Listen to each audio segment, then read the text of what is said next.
What's the link between gut health and perimenopause? That's the question we're asking in this video. If you're a woman, perimenopause is definitely going to affect you at some point in your life. If you're a man with a mother or a wife or a daughter, this is probably going to affect you too, maybe more than you know. So you might want to listen up.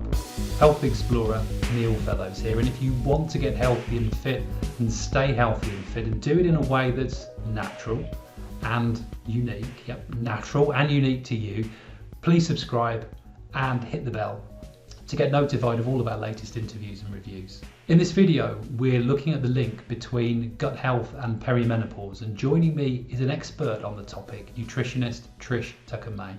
Start us off with a couple of definitions. What do you mean when you say perimenopause, and what do you mean when you say gut health? Okay, so perimenopause is the time before the menopause where we start to see fluctuating estrogen and progesterone and testosterone.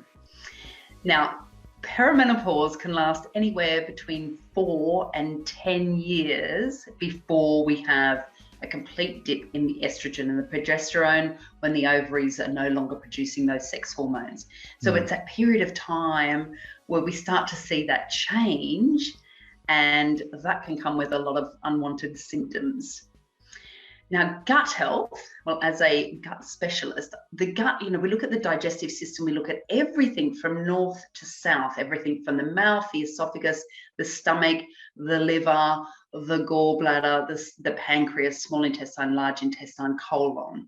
So when I think about gut health, I look at all of the digestive system and everything that could be possibly going wrong in the digestive system. And really, we're talking about the range of good bacteria, the range of even the hydrochloric acid levels in the stomach, the enzymes that are being produced by the pancreas, the good bacteria that should exist in a symbiotic relationship in the small intestine, and then possibly the bad bacteria, the candida, the yeast overgrowth, all that sort of thing that can go wrong in the small and the large intestine.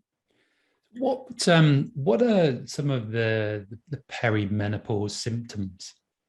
Okay, I see many ladies that come into my clinic have a range. There's something like around 40 symptoms now, ranging from obvious ones. So we're having a change in the cycle. The cycle can become much shorter, much heavier, much more irregular. That's a very obvious one. Bloating is a classic symptom. But then we also see things like night sweats, irritability, even aching joints, feeling tired all the time, loss of libido. You can have a lot of mental symptoms like anxiety, irritability, low self-esteem, feeling teary, that sort of thing. Interestingly, that was my menopause journey. It was mostly no physical symptoms, but a lot up here. Like I felt really quite unsure of myself. That was a classic one. But mood changes, and then of course we've got the change in the metabolism, because we have that change in estrogen, and estrogen is so important, not only to make us fertile, but also it has a big part to play in elasticity of the skin, cardiovascular strength, the functioning of the thyroid, the balancing of the blood sugars, the body temperature regulation. So we start to see lots of symptoms relating to those things. What effect does the gut have on perimenopause symptoms? Okay, so if we're not digesting well, and if we have low stomach acid, or if we have a decrease in the digestive enzymes in the pancreas, which is very common in perimenopause, we start to produce less of these enzymes as we age. It's just part of the natural process. But when we see that fluctuating estrogen and progesterone, the gut is responsible for a lot of the hormone production. So the ovaries are producing hormones, but the gut is also responsible for producing serotonin, the GABA, and the thyroid and the cortisol, the stress hormones, are all linked to the gut health. So when we have compromised gut health, we're not digesting well, we're not breaking down our food well, we're very, very stressed.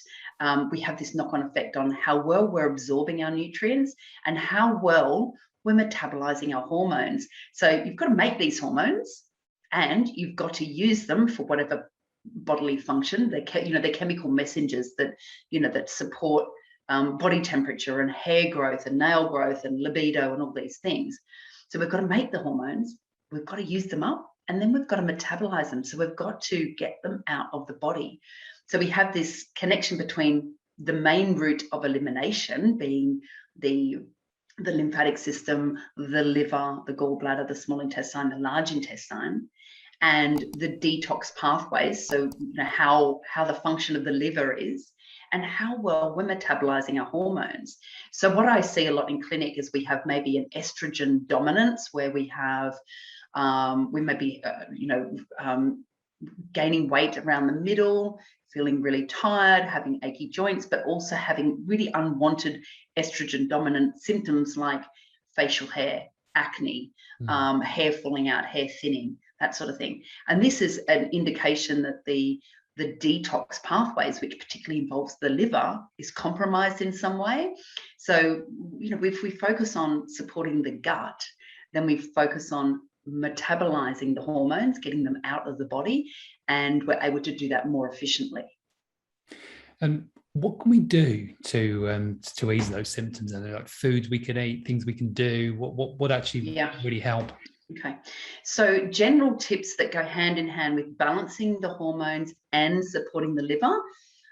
Basic things like eating as much organic as possible, because when we're being exposed to pesticides and herbicides, it's going to put a strain on the liver. But also these are xenoestrogens. They're synthetic estrogens that will put a strain on the body. And if you're estrogen dominant and you already have a buildup of this estrogen and you're not metabolizing it well, then these will add to the toxic load of the liver and make it harder to get those out of the body, and they will contribute to weight gain. So eating organic as much as possible. Choosing particularly organic meat. If you do eat meat, then making sure it's grass-fed and organic will be very good for reducing the exposure to hormones and drugs and antibiotics that are in our food chain. Minimizing the exposure in xenoestrogens. So in your lifestyle, in your kitchen, BPA in plastics, fake fragrances in your cleaning, your laundry, and your body products, in candles, in air fresheners, in perfume, because all of these synthetic estrogens will add to the toxic load. Keeping alcohol to a minimum, ladies particularly. Look, if you're really struggling with bloating and feeling tired all the time and achy joints and not sleeping well, then alcohol will play a big contributing factor to the toxic load of the liver. So avoiding alcohol if possible. Minimizing caffeine, that has a really big impact on the hormones. So if you can go organic, proper coffee, try and keep it to 1 a day. Switch to decaf, you'll probably notice a big difference in your symptoms. Oily fish, 3 to 4 portions of oily fish a week, amazing for really supporting the omega-3 fatty acids, which is very important for the hormones. What else? Supporting the liver. So lots of foods that support the liver, your cruciferous vegetables, your broccoli, your cauliflower, your sprouts, leafy greens are part of every single protocol. So sprouted broccoli, your bitter greens, very good for the liver. Things like eggs, good omegas again, good protein. Beetroot and berries, very good. The antioxidants in those will really help to detox your hormones. Green tea is a great one. Turmeric, ginger, garlic, coriander, parsley, rosemary, thyme. Any of those high antioxidant foods are really good. And any particularly liver supportive supplements, sometimes like adaptogens, ashwagandha, rhodiola, lion's mane, cordyceps, all of those really good adaptogenic herbs can be very good for supporting the liver as well. Trish, we always like to finish off with a challenge. So what would be, because you've given us some great information here today, but what would be a practical first step, something that someone could go away, having heard you talk about this today, and just go and apply and get started with? What would be something simple that they could do? Okay, write down all your symptoms first, because we start to see this big crossover. If we list out all the liver symptoms and all the gut symptoms, so bloating, feeling tired all the time, achy joints, similar to the hormonal perimenopausal symptoms, tired all the time, not sleeping well, feeling bloated, not digesting well, putting on weight, becoming accidentally overweight. So step one, list your symptoms. If you've got more than 4 or 5, then I highly recommend looking at your hydration, making sure you're drinking lots of water, and minimizing your caffeine and your alcohol intake. Now, normally I say to my clients, 3 menstrual cycles, reset, and it will have a huge impact on your hormones and your liver. 3 months may be a little bit too long for you. So let's do 2 weeks. Let's say, okay, for 2 weeks, I'm going to swap out my caffeine, my coffee, my 3 cups or 4 cups of coffee a day for some green tea. And I'm going to have a couple of weeks off alcohol, particularly white wine. Ladies, I know that so many ladies rely on a glass of Chardonnay or 2 at the end of the day, but it plays havoc with your hormones. And also during those 2 weeks, you can have a look at your exposure to plastics and xenoestrogens, those toxins that could be lurking in your bathroom cabinet, in your kitchen cabinet, and in your kitchen regime. Where are you being exposed to plastics and things like that? So minimize your toxins and cut out alcohol and caffeine for 2 weeks and see how you get on. Fantastic. And of course, we're talking about perimenopause here, so we're talking about something that affects women. But I want to invite the guys to be involved in this as well, because, we're watching our wives, mothers, some cases daughters go through perimenopause. So why not get involved in this too? If your wife is not going to be drinking tea, coffee, alcohol, etc. for a couple of weeks, make it easy for her. Get involved in it as well. So there's a challenge for the guys as well, Trish. Look, Neil, guys have hormones too, right? Yeah. Testosterone. Guys can have hormone imbalance. Guys can have gut problems. They can have, flatulence. They can be getting bloated. They can have, sleepless nights. They can be starting to get achy as well. And they have hormones. So, why not absolutely get involved? Perfect. Thanks, Trish. Always appreciate your time. At the end of each interview, I ask our experts to leave us with a challenge. It's just something that we can try. If it works for you and you like it, just keep doing it. If it doesn't work for you, then just throw the idea out and keep looking for something that does work for you. I'm going to be trying this week's challenge. You can see my findings from this challenge in our challenge roundup video, which is a monthly summary covering all of the challenges our experts have shared. To get that video and all of our latest health and wellness uploads, including interviews and reviews, subscribe and hit the bell so you get notified whenever we post. And if this channel can help your friends and family, please share it with them too. If you want to get proactive with your health, Total Wellness Club are developing health quests over at questly.life.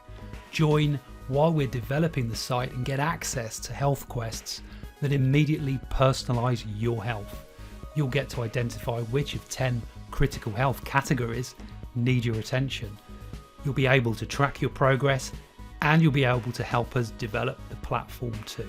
I'll put a link in the description and I'll see you in the next video.